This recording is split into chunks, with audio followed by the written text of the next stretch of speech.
Oran Z Belgrave Z, A Life Built to Last. A serious life story from the beginning to now. Oran Z Belgrave Sr. was born into a world that didn't always make room for black genius. Not because it wasn't there, but because so much of it was ignored, minimized, or erased. From the beginning, his life would become a long answer to one question. What do you do when you're gifted, determined, and unwilling to let history disappear? You build, you create, you preserve, you outwork the obstacles, and, if necessary, you carry the proof yourself. That became the shape of his life, a man who refused to let his people's story be reduced to a footnote, a man who turned creativity into a mission, and a man who kept going long after most people would have quit. Chapter 1. The First Signs. Before there were galleries, books, inventions, or museums, there was a boy with a mind that never stopped moving. Some people are born with talent. Oran was born with hands that wanted to make things, fix things, design things, improve things. He noticed details other people walked past. He studied how things were put together. He could see the future in unfinished pieces. Even when he was young, he carried two instincts that would define him.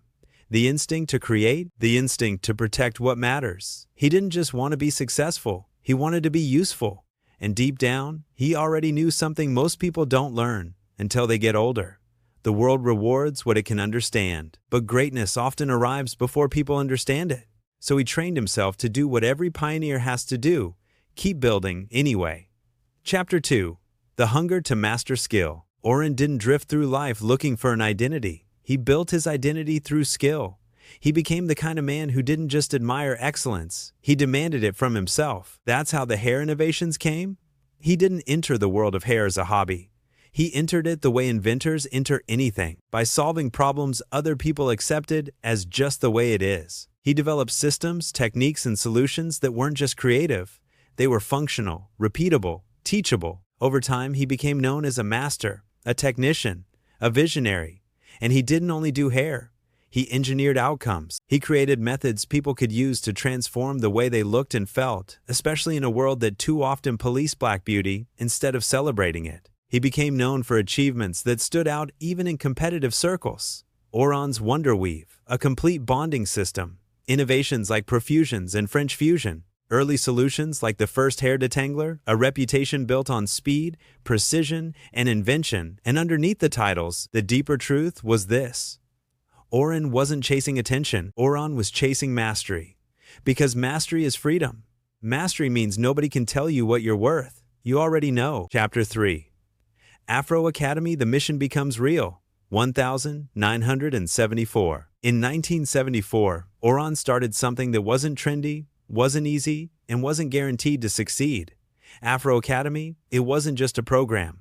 It was a statement. Afro Academy represented what Oran believed about education. Education should not be locked behind privilege. History should not be controlled by those who benefit from forgetting it. Culture should not be treated like decoration. And children should not have to grow up disconnected from their own greatness. Afro Academy became a grassroots force built from conviction, consistency, and personal sacrifice. Because Oran understood something critical. A community that doesn't teach its own story becomes vulnerable to anybody else's version of it. So he taught, he organized, he gathered materials, he created learning experiences, and he kept Afro Academy alive through changing times, changing cities, changing struggles, because it was never a phase, it was purpose. Chapter 4. The Artist as a Builder. Many artists create beautiful things. Oran created institutions. He wasn't satisfied to be an artist in isolation. He wanted to build spaces where art could live out loud and where black creativity would not have to ask permission to exist. He created galleries, real ones, not as vanity projects, but as cultural engines, places where the community could gather, where artists could be seen, where stories could be told properly, where history could be displayed with dignity. Among the spaces tied to his legacy, Black Rainbow considered the first multicultural art gallery in Nebraska, Gov's Gallery and the Diamond Butterfly Express in Omaha, additional ethnic art galleries that helped make room for voices that otherwise got ignored. Oran wasn't just showing work, he was proving that the community had value, and that the value could be presented with elegance, seriousness, and power. He didn't build these spaces for a season, he built them as evidence. Chapter 5. The Museum Year's History Given a Home. Eventually, Oran's purpose expanded into something even larger than galleries: the museum. Oran's museum work wasn't casual. It wasn't a side interest. It was a deep decision to protect cultural memory the way families protect land. He founded and developed the Oran Z Pan-African Black Facts and Wax Museum in Los Angeles at 3742 W. Martin Luther King Jr. Boulevard. That museum carried a truth Oran had been living his whole life. History can't defend itself. People have to defend it. In that space, visitors didn't just see objects. They met ancestors. They stood in front of stories that had been left out, misrepresented, or pushed to the margins. And what made Oran different is that he didn't build a museum to impress people. He built it to restore people, to put strength back into the community's spine, to remind the children, you come from builders, fighters, inventors, strategists, creators. And once you really understand that, you don't walk the same. Chapter 6. Mentorship: Building People, Not Just Projects. One of the most important parts of Oran's life has always been mentorship. He didn't just support artists, he helped launch them. A key example is his connection to Karen Collins and the early formation of what became the African American Miniature Museum. Oran recognized the power of those miniature dioramas, not as cute scenes, but as storytelling machines. Small worlds that preserved everyday Black life in a way museums often failed to do. He didn't just admire the work, he gave it room to grow. He offered guidance, support, a platform. That's what mentors do. They don't just compliment talent, they protect it until it becomes strong. Oran's mentorship wasn't based on ego, it was based on responsibility. Because he understood, if you've learned how to build a door, you don't keep the key to yourself, you open it for others. Chapter 7. The Writer: A Man Who Refused to Let Ideas Die. Some people think books are hobbies. For Oran, books were architecture.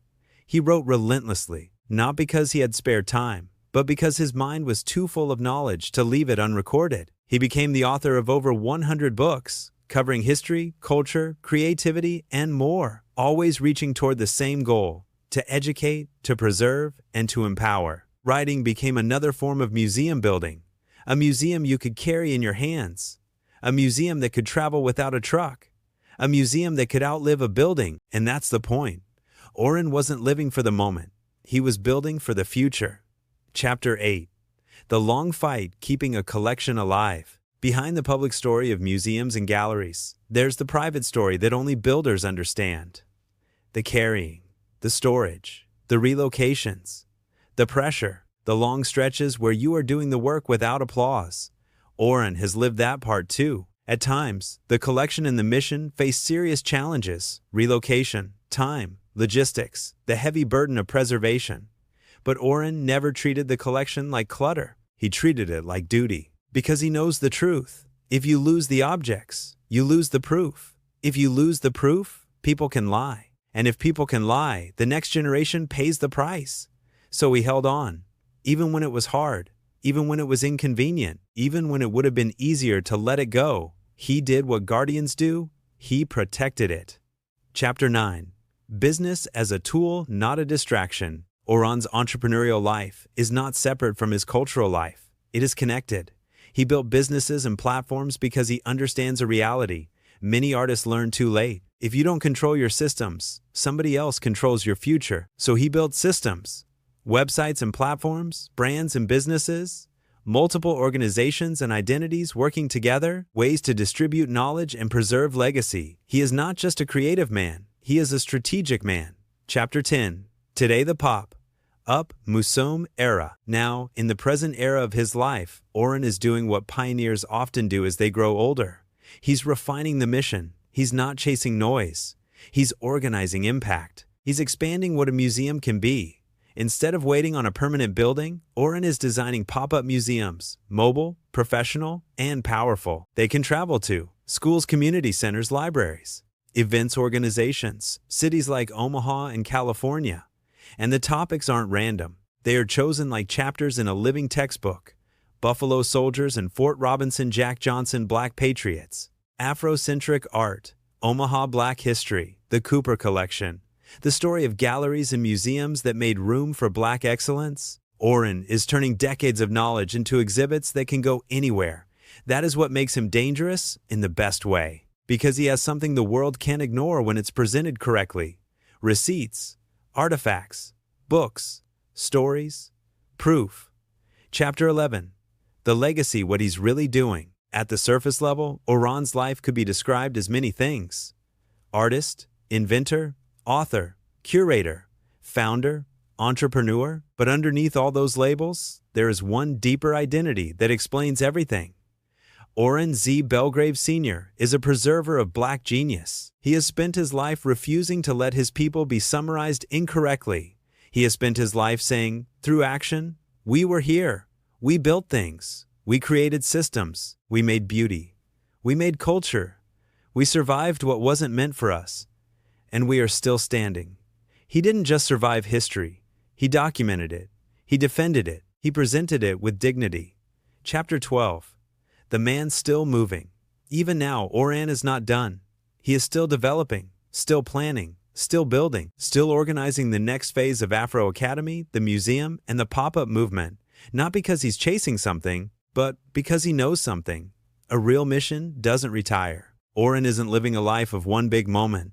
He is living a life of consistent construction. A life built brick by brick. Skill, work, discipline, vision, history, love for the people, commitment to the future. And the most serious part of his story is this. He never waited for the world to validate him. He validated his mission through what he built. Ending what his life means. Oran Z Belgrave Sr. stands as a rare kind of American figure, not just a creative mind, but a cultural builder, not just a collector, but a guardian, not just a teacher, but a long-distance runner in a world full of quitters. His life is proof that a person can invent without being allowed. A person can preserve history without big funding. A person can teach generations without institutional permission. A person can create their own lane and still change the world. His story is not finished.